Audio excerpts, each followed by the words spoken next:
What's up, everybody? You are now tuned in to the YOD podcast with Ajan Rubin. Be sure to follow us on Instagram at the YOD podcast. Thanks for listening. So what's up? How you doing, sir? How's your day? How's your morning going so far? Good. Awesome. Monday. Yes, sir. Birthday week. Shit, I forgot about that. You're right. Yeah, you were born in a year that impacted America at such a high level in many different ways, from Vietnam to the assassination of Martin Luther King Jr., murder of Robert Kennedy, Tommy Smith and John Carlos, after placing first and third in the Olympics, raised their fist in support of all oppressed black Americans, the Apollo 8 mission, and more. Yep. Known as Generation X, as you often do mention. Then, in between now, have you always been conscious of the intensity of your born year, and has it played, if any at all, a role in the intensity of how you approach everyday life? Yep, and yep. Because, like, when we talked before, and I remember somehow some conversation came up. Me and my mom were talking. This is when we were in the four-room shack. And I said something, and she said, "Boy, what'd you just say?" And I looked at her, and I said what I said. And she said, "How do you remember that?" And I'm like, "I don't know." She goes, "You know how old you were?" I go, "No." She said, "I was a year and a half." Oh, wow. Clear as day. I still remember. It was when we moved from that two-room shack. And what happened, we moved the bed, or the little, I can't remember who slept in the thing at the time. I don't know if it was Dan, because I think it moved me from the little crib to the little bed, because my sister and I shared the bed. We moved it, and there was these toys on the side. It was hers and mine. We weren't supposed to see it, and I saw it, and I wanted it, and then something else happened, and I remember the house, the two rooms, clear as day. And so there are a lot of moments in my childhood that are still crystal clear. It wasn't all about the bad stuff, but things would just stay with me. Like I was awake, I was alert, I was just paying attention to everything. And I can't help but like, okay, how come? Inside, this is me, my own internal dialogue. And then by the time I got 5, because if I remember paying attention to stuff when I'm a year and a half, so 2, 3, 4, it just kind of went incremental. So I'm listening, I'm taking in the information, but there's this old soul part of me that's like taking it and questioning. Yeah, you're still a kid, but taking it and questioning. And we go to church and all this stuff, and I'm like, I could sense and feel, because there's some inconsistencies here. And, well, how come this? And I couldn't shut it off. So the in Chinese years, that's the year of the monkey. I don't know if you know that. And it's doubly impactful, especially with me. So it's the element of that year is earth, as far as the Chinese way of viewing things. And then, so I'm a Taurus, so I'm like earth twice.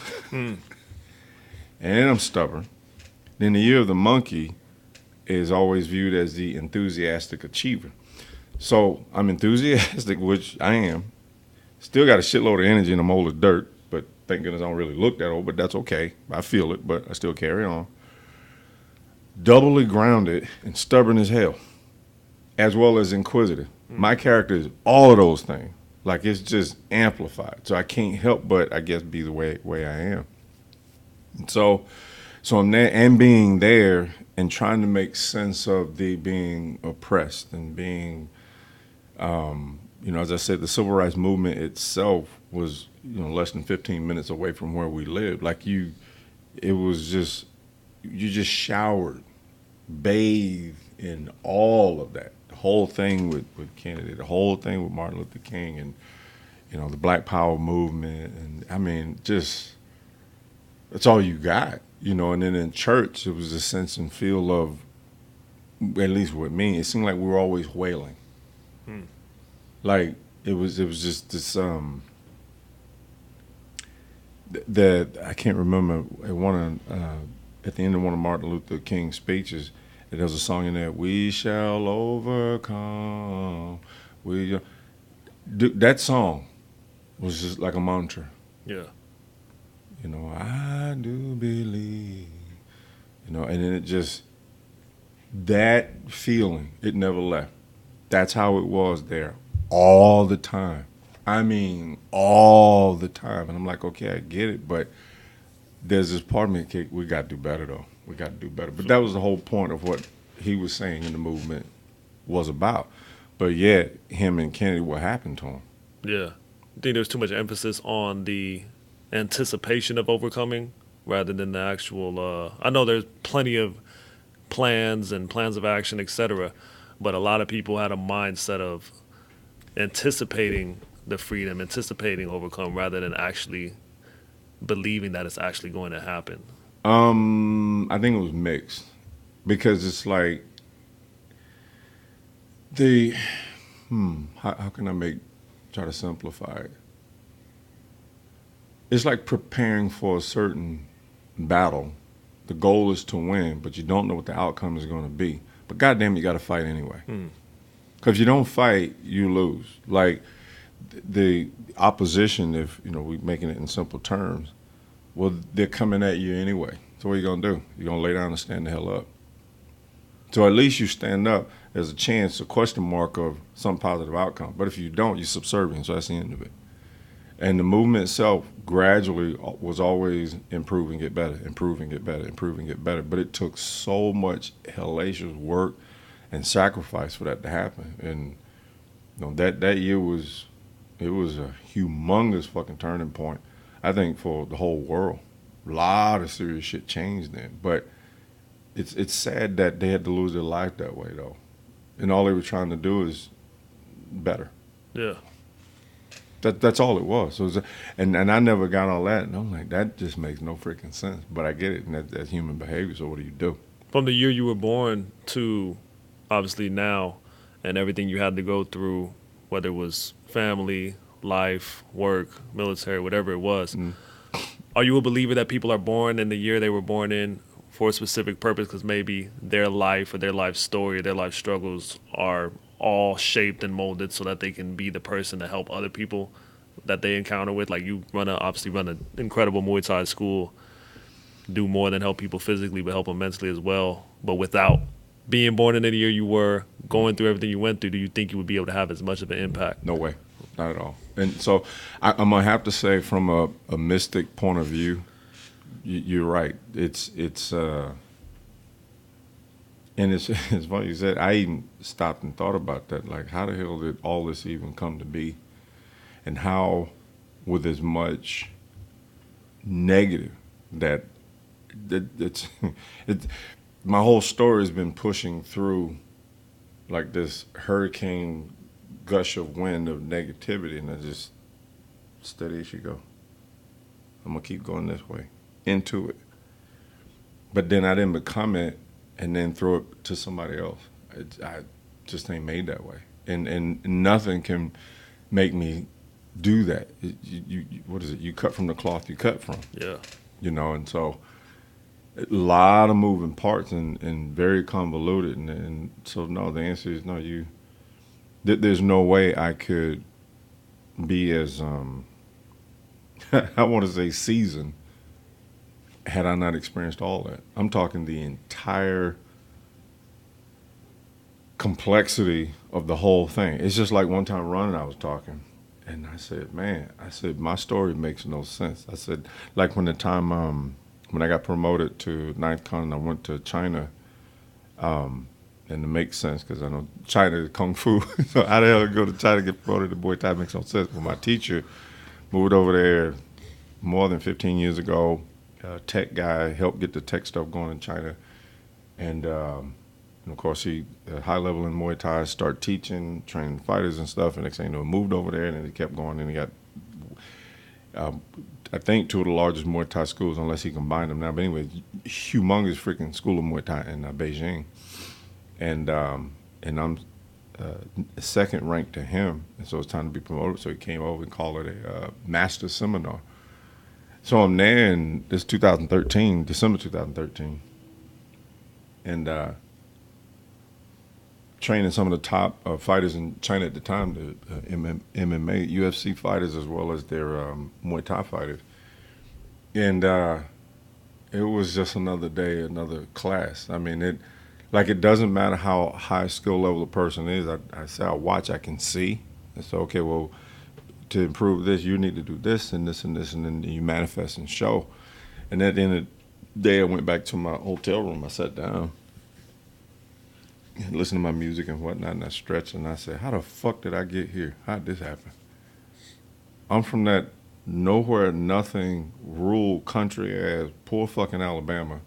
I remember watching the Kung Fu Fighters because there was 3 channels back then, the ABC, NBC, and CBS, and it was the rabbit ears antenna, the VHS, or I can't remember how it went through the radio wave. There wasn't no cable stuff, so you could barely see it. We had to move the rabbit ears, and it's all so static. Yeah.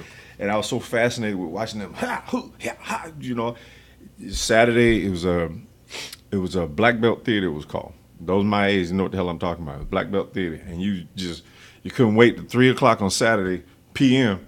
and you're just there trying to watch it, and then you go outside and try to do what you did, And I'm like, so all these years go by. Now I'm teaching some of the top people, and I think I called my sister, and I think I was crying. I said, Lunda, I said, what the hell just happened? And she started crying too. She said, Junebug, I said, boy, you been at this so long.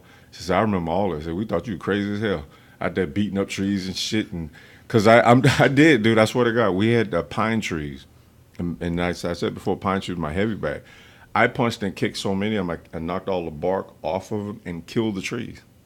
Yeah. Dad would get mad at me. Boy, that's all we had. That's some Flintstone shit right there, like the cartoon, And I said, but damn, so I went from that to this.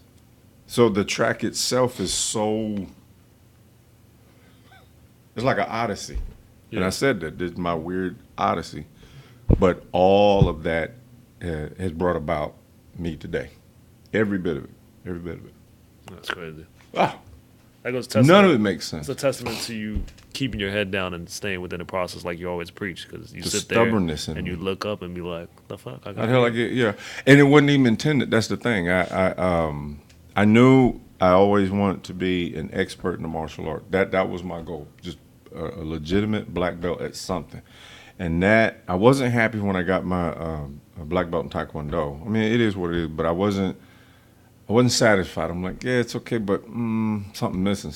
And then when I did the thing, Black Tiger Muay Thai, and I got it, I didn't even realize the seriousness and how high skill level I'd gotten at that time. Like I was so in the process, I didn't even pay attention to anything going on around me. I just didn't, because I was doing the thing, being the thing, and just, then I reflect back, so, oh my God, damn, I did do all that. The fuck? But I think it's good that way. It's almost like one of them things where there's a saying that some of the best people in charge of a position are those that don't even want to be there. You hear that a lot too with leaders where they talk about, this wasn't even my goal. I had this whole other career path, and I just ended up here. It's one of those things where they all have the same story where they were just working, and all of a sudden they got offered this, or all of a sudden they ended up in this position. And just like I said, it goes back to just focusing on the work, yes, and not so much on the outcome, the in-between outcomes, and even just the small results or small victories. Obviously, you can celebrate. Yeah. Whether it's time to celebrate and appreciate everything, but at the end of the day, keep your head down, keep focus. Grind. And I think that the depth and strength in character that guys like me get, because that saying, "Gang recognized gang." Some people I never met, and we talk. And we gravitate, and most of the time, and I said this so many times, it's so true. People I've run into that are highly accomplished in whatever field, I always get along with them for some strange fucking reason. We may or may not even be in the same fucking pay grade, but we see eye to eye on. It's like a life frequency, something. We're on the same radio wave. That make any sense? And we just get along, 100% get along. But those that, if they kind of got, I don't know, I hate this damn word, fake, but just not as genuine, just static. It's like, okay, why? Because I'm thinking, hold up, why the hell this group of people love me to death, highly accomplished, you ain't nowhere near in that stratosphere, but you looking at me like this? I don't get it. It might be a commonality in the struggle versus Because a lot of times, sometimes even success can be thrusted upon people, and I mean that, like you said, it goes back to that appreciation for the work you had to put in. Yeah. So that might be something you guys share, where Yeah. they realize you're where you're at, you realize where they're at, Yeah. but at the end of the day, y'all realize where you were. Oh, and God. you haven't forgotten that. Yeah. I don't know. Yeah, that's crazy. Greatest birthday memory as a child? Oh, my goodness. That's a good one. Greatest birthday memory.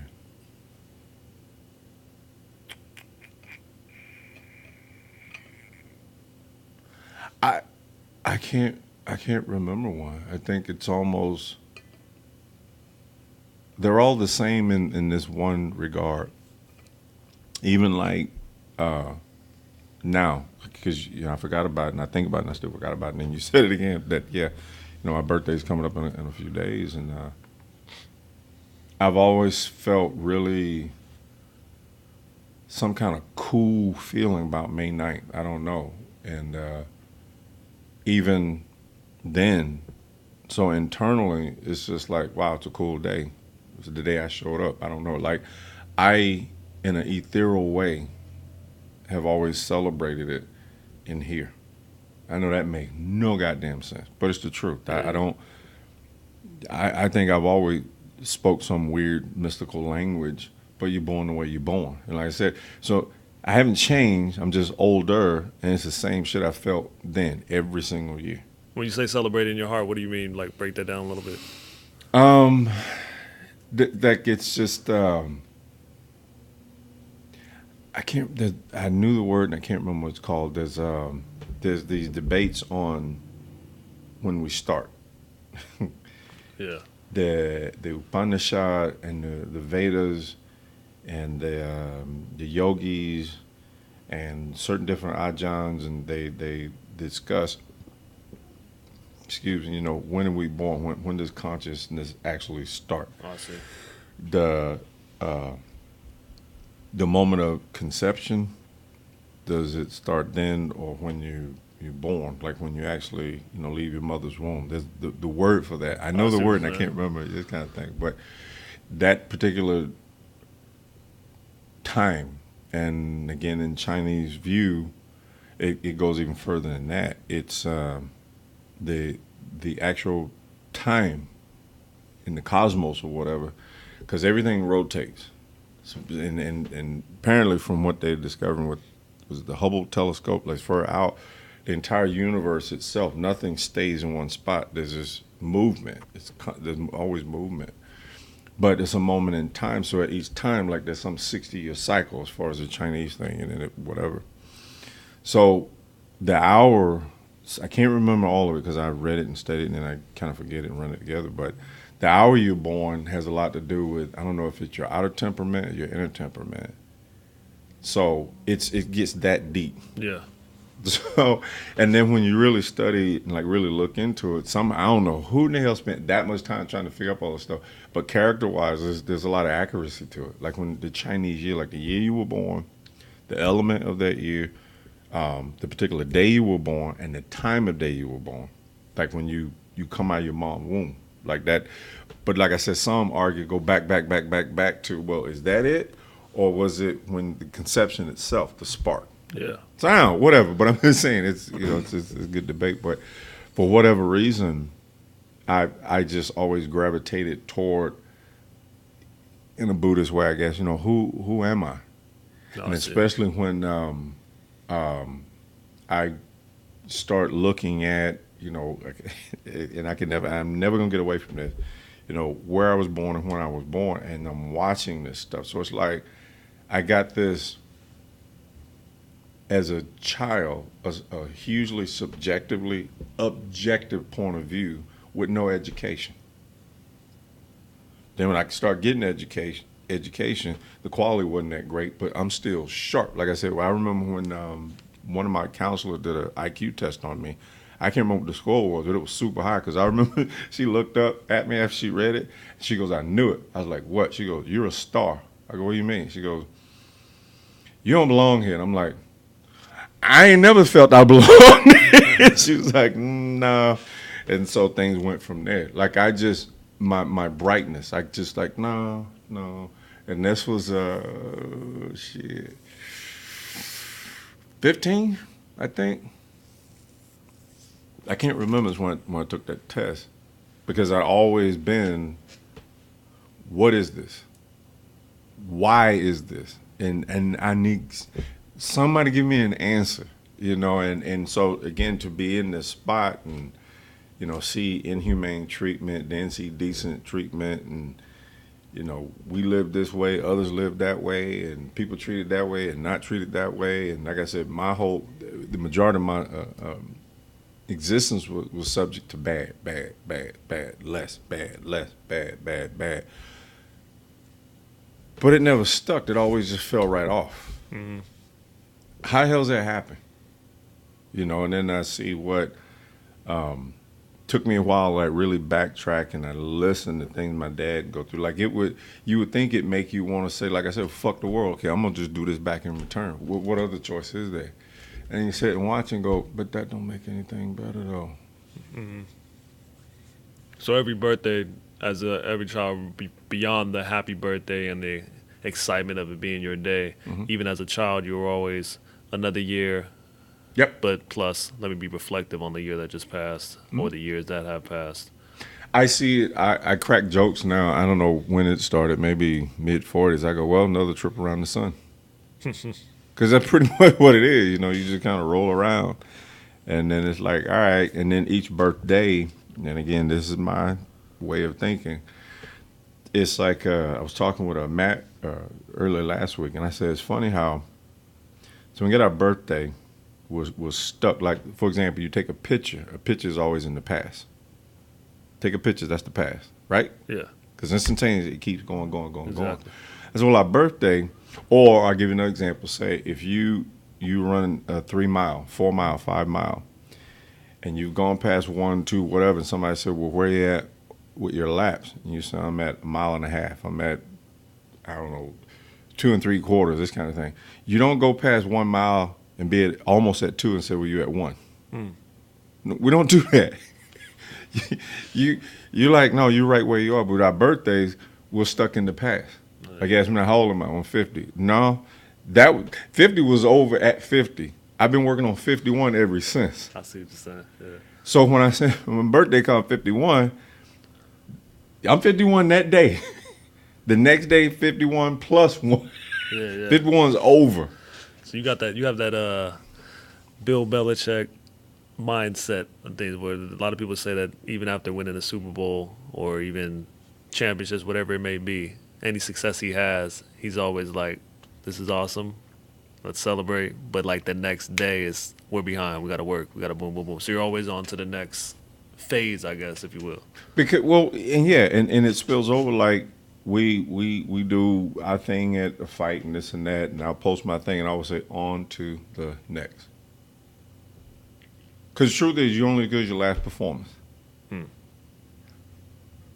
We appreciate it, yeah, but you ain't dead. That's what you're saying. The fuck you gonna do? You gonna just stop?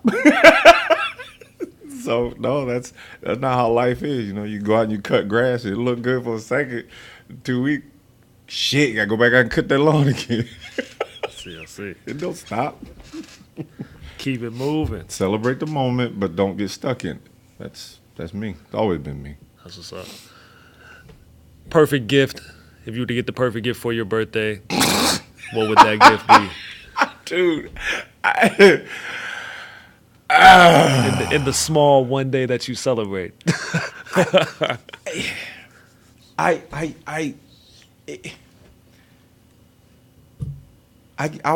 Okay, as twisted as this may sound, if nothing else, just a bizarre understanding of my weirdness.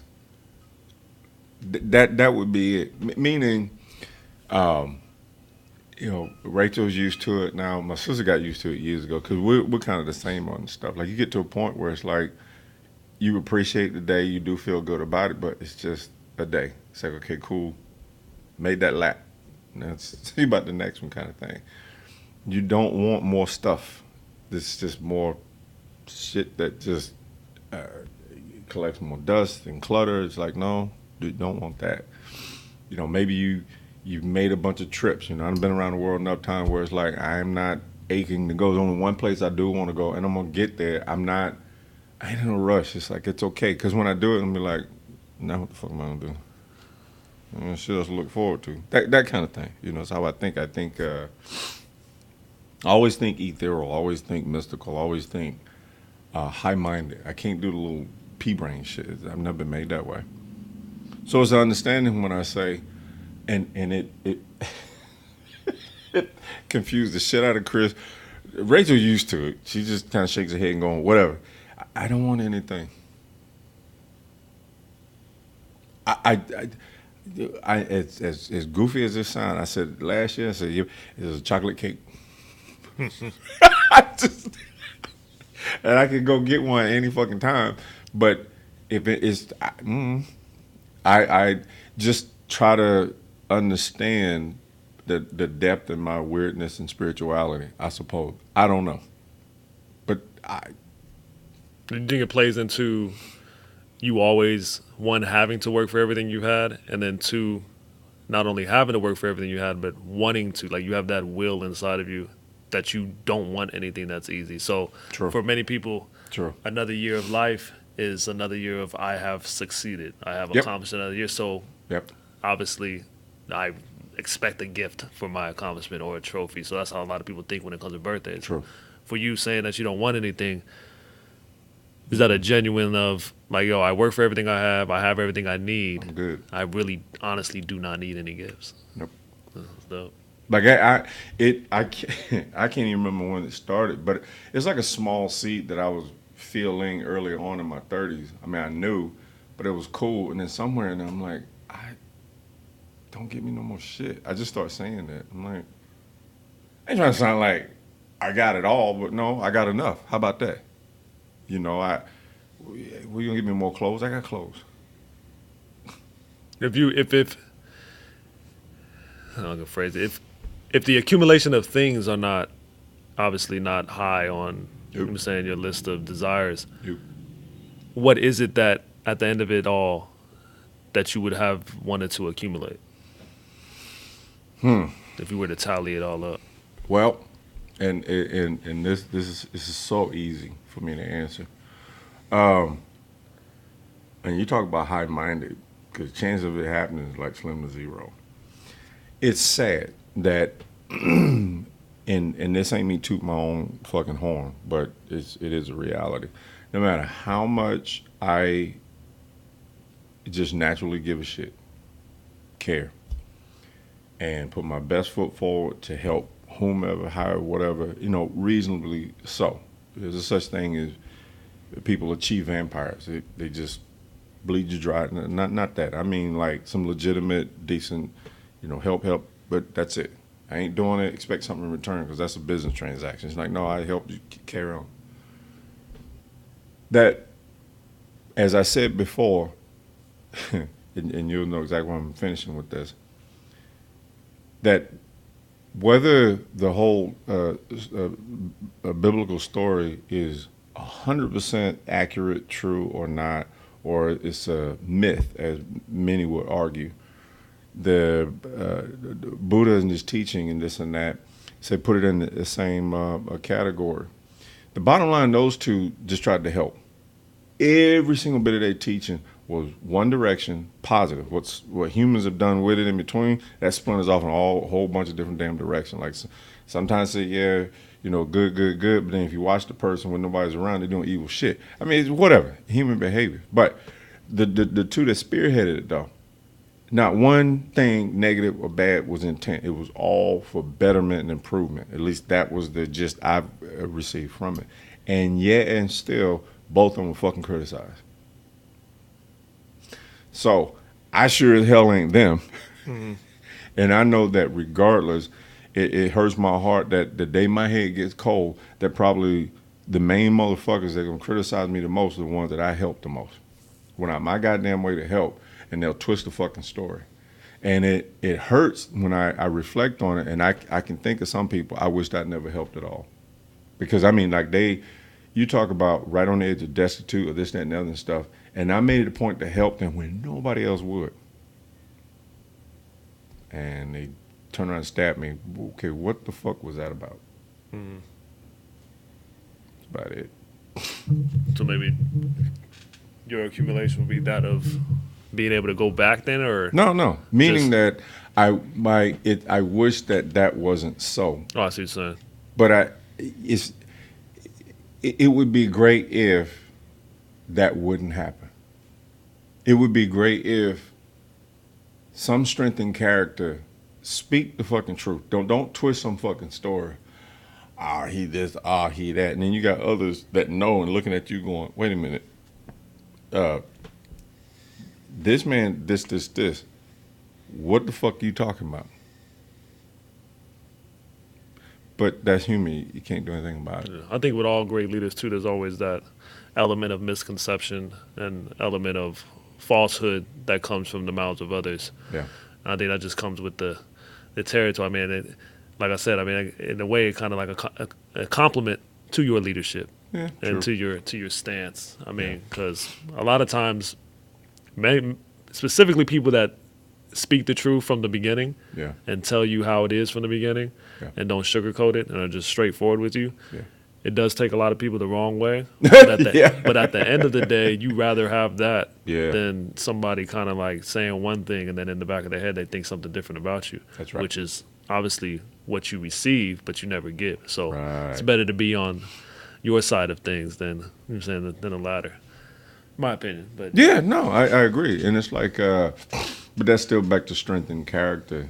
And I honestly only project what I desire.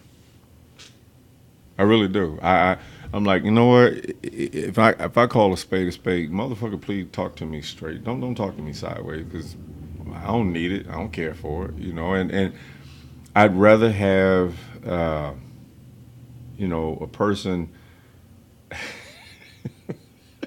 I don't know, maybe it's why at the time in the Marines I was perfect for it, because I sure as hell don't fit in the Marine Corps now from what I understand. But I remember having, a sergeant meeting, and I've said this before, but this is like, it's poignant as can be, right to the damn point of what we're saying. I think I had like 13, 14 sergeant, I was a senior one, and then I can't remember one of the staff, and I said, hey man, sergeant, some of them don't like it, and this and this and this, and I'm looking at, what was it, a popularity contest? I thought we had a job to do. Well, I said, whatever. So I called the meeting and said, closed the door. It was just us. And I said, well, it's going to be short and sweet. I said, I understand that there's a few of y'all don't like me. And nobody said anything. I said, well, I'm going to make it easy for you. I said, a bunch of you motherfuckers I can't fucking stand. Look them dead in the damn face. So where we at? Now I go, who the fuck said we got to like each other? Seriously, where'd that come from? I don't like you. You don't like me. Good. But we got a job to do.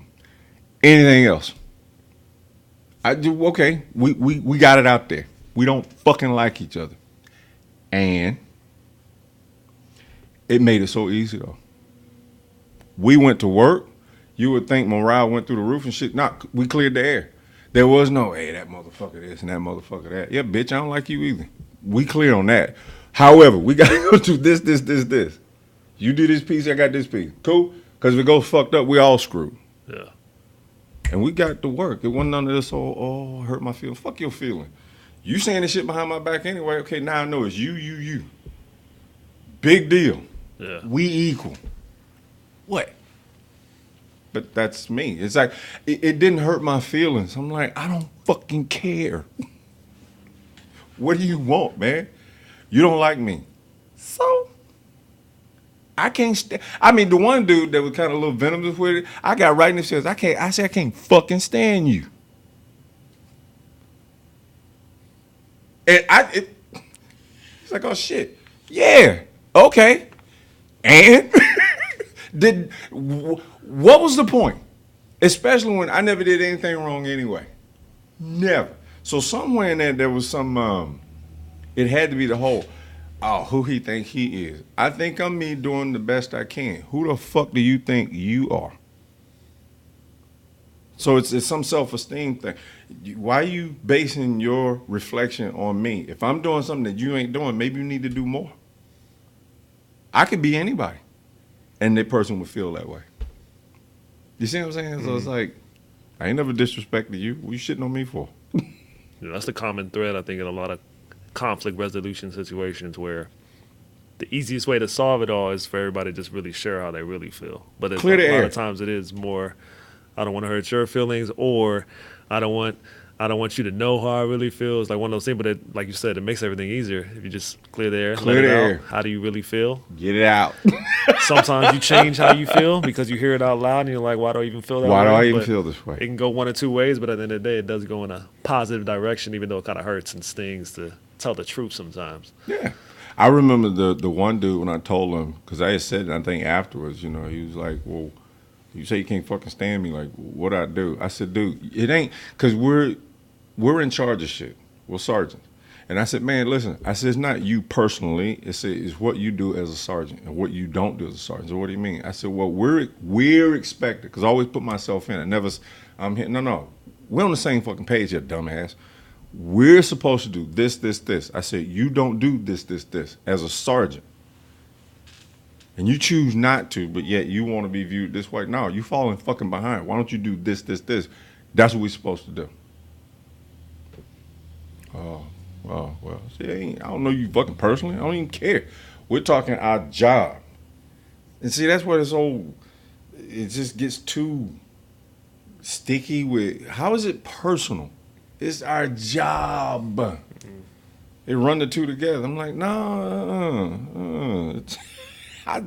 I could always see clear. I think I never ran the two together. Well, no. Well. That's a real strong element of Muay Thai as well, though, where they, especially in like Thailand, the way they spar, the way they train, we're all here for one common purpose. And even though I'm punching you in the face and you're hitting me back with my face, I'm kicking you in my head, all types of shit. Yep.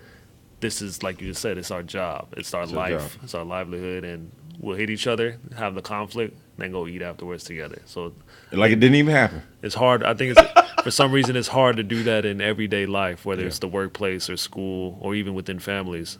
Do you think it does play the huge thing that makes it so difficult is self-esteem, or is it more so just people afraid to be honest?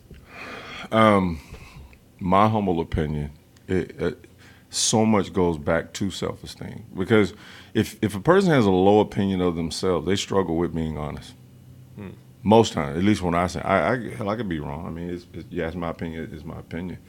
But those that have a really good opinion of themselves, I'm not saying over the top, arrogant. No, I mean just a solid sense of themselves. It's easy to be forthright, and because I'm conscientious and I see others conscientious too, as in I'll speak, yeah, but I'm gonna think, all right, once I do speak, the possible outcomes from a pragmatic point of view, not that the person take what they want and spend the shit. That's not the same. That's not the same. And as a person shallow, well, they're gonna look to do that any damn way. That's between them and God. But I'll be damned, when you put it out the right way, or as Crayola crayon as possible, that's character. It's almost like every person I ever worked for that I call a badass leader, you just knew. When the guy was standing up there and he speak, it's just something about that man's presence. You could just feel the shit. You like, okay, that's a man right there. Another dude get up. It may have the same rank, maybe be higher in rank. You like, that's a bitch. You can just feel it. You're like, I ain't going with that dude. Fuck that. I mean, you got to follow orders and shit, but you looking for ways to not be around, not be in it, because they're not strong. You know it. It's like like a pit bull, but it's a chihuahua. Yeah. And you know the shit though. You're like,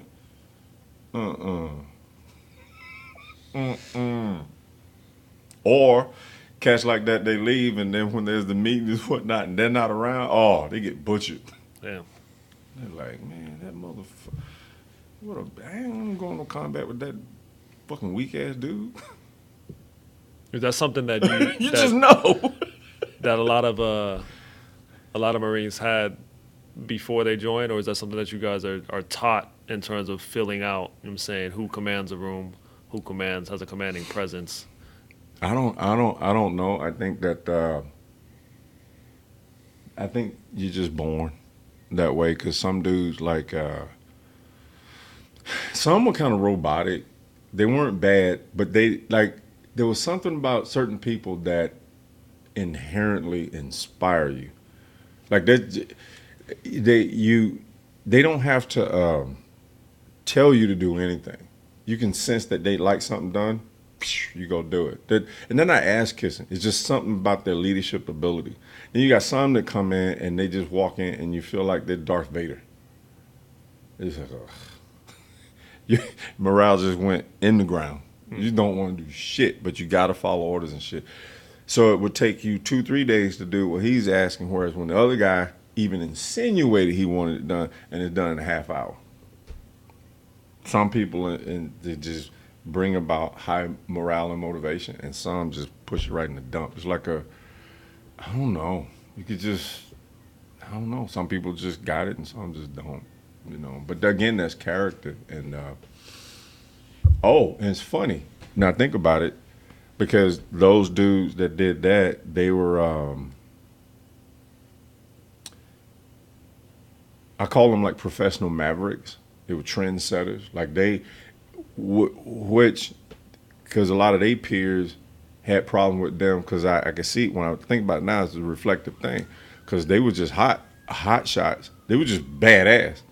Well, their own peer couldn't do what they did, and there was this professional thing where they knew to not talk bad, but you could feel the tone when they did talk about them when they weren't around.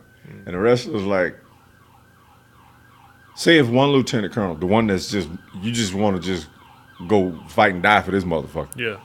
And then the other guy come in and you kind of like, shit, let me see, can I take leave? I don't even want to be around this dude, right? So, and if he's talking about the other guy, not bad, but the tone. Like, you can't hide they really feel like there's some envy or some shit in there. They leave kind of like, fuck is that about? I don't know. Like, the incongruency in it. It's like, not only can you guys feel their presence, but they can also feel the lack of respect, or from their peers, height of respect from their peers. That's crazy. Yeah, because now we're back to human behavior. So you would think the trendsetter would fire them up to be more like them. No, they just operate at a higher frequency or something or another, and I guess it kind of makes the others look bad. Well, you would think, step up your game. What the fuck are you jealous for? Like, okay, and now I really feel this character. Say a guy show up in the unit and we equal in rank, and there's something about the dude that's just like, damn, he badass. That's how I see it. I don't go like, who this motherfucker think he is? Like, what up, dog? And I would see if I can learn some shit from him. Not in a competitive way. It's like, cause I'm not shallow. I'm secure in myself. It's like, I am just so high. I weigh just so much. I can do this and this and this. These are my limits, and I do my best at that. I give a flying fuck. I'm just, I don't know. I've always been this way. And it's like, well, if I can learn something to improve, great. If I end up outperforming you that way or I don't, so. Because all you can do is your best, and that's it. And then like, well, it's like, I'll be 5'10". Well, unless, how they say when I go to VA point, you get older and your spine crushes and all this shit. 5'10", I ain't going to be 6. I ain't going to be 6'2". I don't care. Why the fuck do I care? I showed up the way I showed up. You see what I'm saying? Yeah. Fuck. Right on. I think it makes for a greater society when you can appreciate greatness and learn from greatness rather than hate greatness and try to tear it down. But that's just the world we live in. And that's why we have ups and downs, wars, and everything. Greatness behavior is envied rather than inspiring people to better themselves or learn from those who are great. And that's still back to like the central question you had. I think it's character. I just do. I mean, where does it start and this and that? I think it's a combination of things. I think it's a combination of we're born the way we're born, and yes, your environment as you're raised, but no one is gonna ever make me change my mind that there's a such thing as some people just born a bad seed. Because I've seen some people and I understood, and I'm like, hold up, they showed up here, this, and I'm like, why are they so fucking evil? What is that? And I've seen it a few times. Do you think it's more so the seed or the environment, rather like the soil that they are? I it's hard for me to entertain that when it's I've seen too many times where you like the soil itself was just fine and nothing but evil came out of it. It didn't add up. Whereas you could flip it and say, well, my soil was kind of like poisonous and ruined. I didn't come out that way. Yeah, I think just playing along with the whole, whenever you think about that whole imagery of, you know what I'm saying, a seed being planted, and you know what I'm saying, comparing that obviously to No. Meaning, when I'm saying the seed being planted, not the seed being planted, when the seed grows in the first place. Okay. The seed itself just showed up dark. I'm telling you, I just seen some people and I'm just like, and not many times take time to try to get to know and understand, and none of what they say and do matches anything.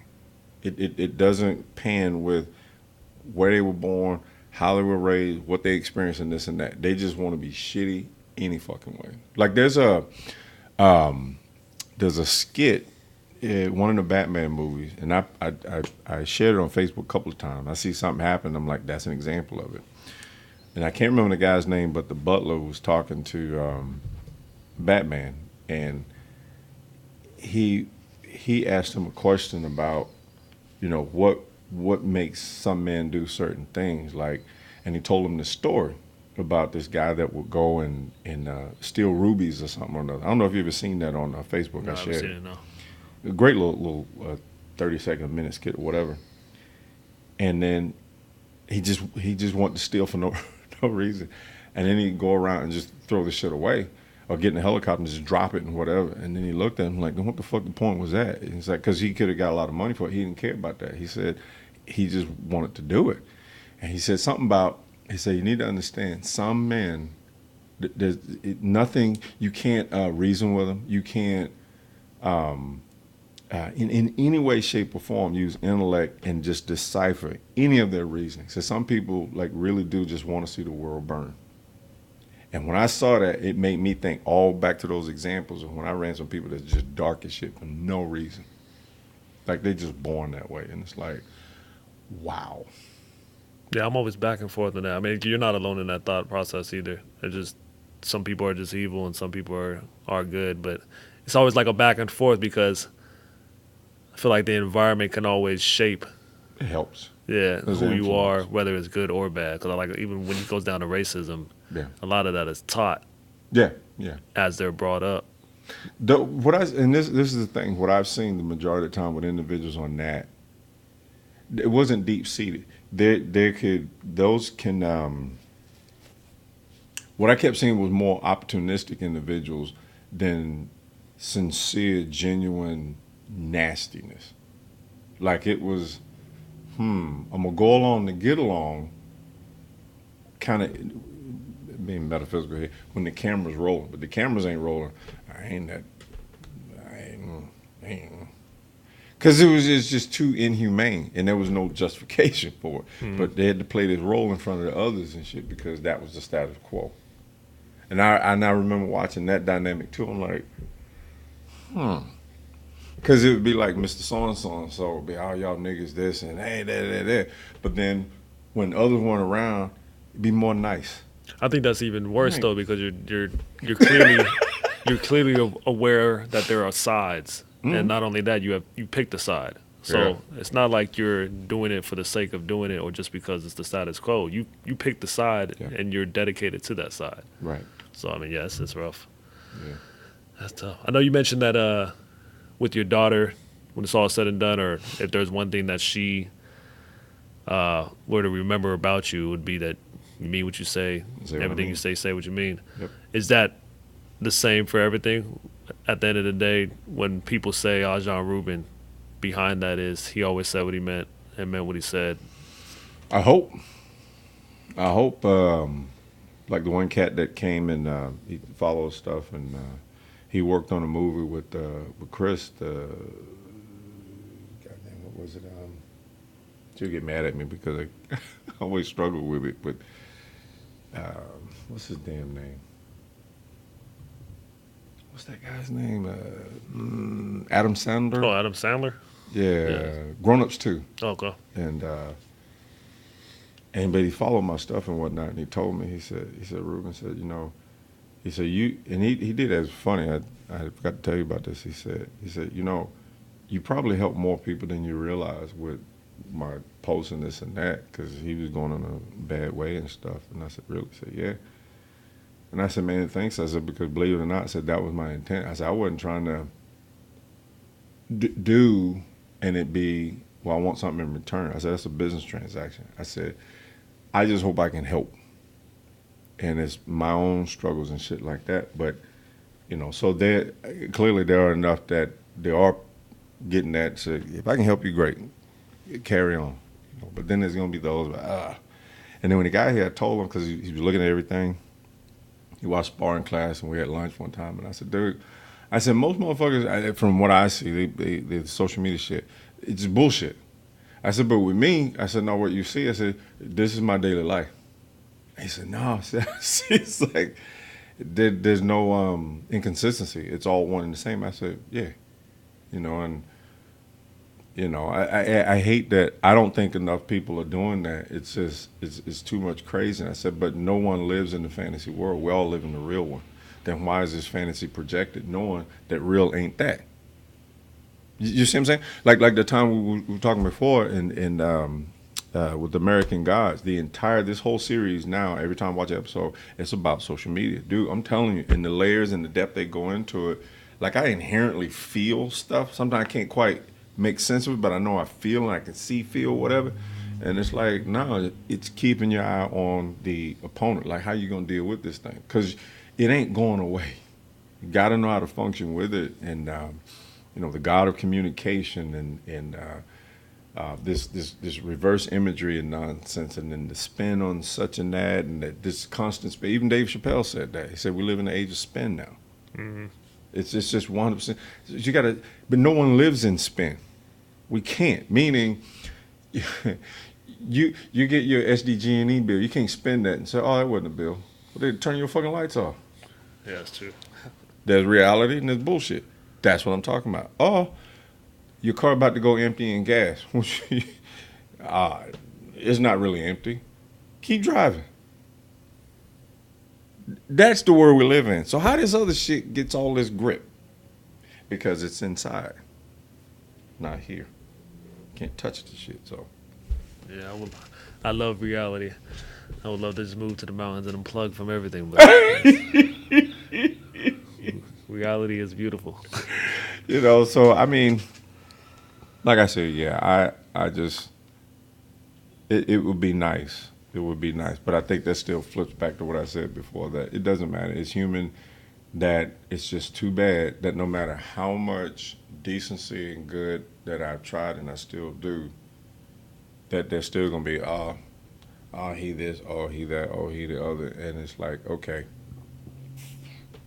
you show me, or show whoever what the fuck you saying, please. But you ain't around to defend yourself. But I'm just saying the fact that that's human behavior. I think about it, even yourself now, we're alive and I'm still, in this circle, and I try to warm up, but he'll get it. Anything of substance, if it's said and there's a slant to it about me and what I'm doing here, I always hear it. I've been doing this so long. I got so many motherfuckers that were students or friends or associates or family, whatever, and the story never adds up. Because those that know me know, and it's like, that ain't him, that's you. And then even if they ain't, a student here now, they were here like 10 years ago. They'll call me or they'll come in and they'll say, hey, I had to see you, whatever, and tell me. And I'm like, man, thanks. I say, yeah, it's a cruiser. No, we know that's bullshit. So I just couldn't just let it keep going. Yeah. Had to call the motherfucker out. I'm like, I appreciate it because I help people, like for real help people.